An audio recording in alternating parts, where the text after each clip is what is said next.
Le Countryman, c'est le SUV de Mini. Sa deuxième génération, lancée début 2017, a beaucoup grandi avec 20 cm de plus que la première mouture pour atteindre désormais 4,29 m de long. Le Countryman devient donc le plus grand modèle de Mini, dépassant de 3 cm le Clubman.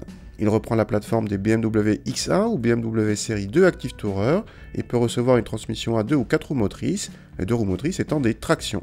L'entrée de gamme des motorisations est constituée par le 3 cylindres essence de 1,5 litre et 136 chevaux de la version Cooper, un bloc déjà vu sur les Mini normales.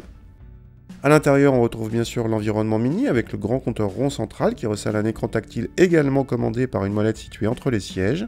On retrouve la rangée d'interrupteurs chromés, mais les aérateurs verticaux sont spécifiques au Countryman.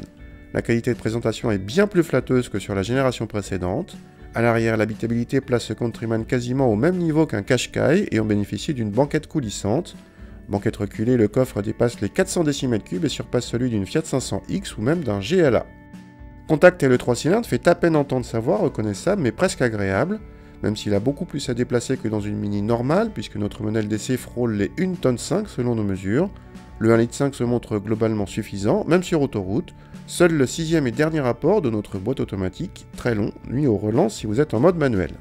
Côté châssis, malgré l'embonpoint, Mini a réussi à garder un côté dynamique, notamment grâce à une direction très directe et un roulis limité.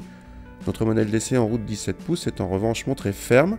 Du coup, évitez les surmontes pneumatiques qui peuvent monter jusqu'à 19 pouces et qui risquent de rendre ce Countryman inconfortable sans suspension pilotée. En budget, ce Countryman, malgré son moteur 3 cylindres, se situe un peu au-dessus de la moyenne par sa consommation. Un Honda HR-V essence de 130 chevaux, de même gabarit, consomme 1 litre de moins en moyenne selon nos mesures, c'est beaucoup. Question tarif, c'est cher, mais là en revanche, cela ne constitue pas une surprise. Le Countryman démarre à 27 000 € et notre modèle d'essai dépasse déjà les 33 000 € hors option, alors qu'il a le petit moteur.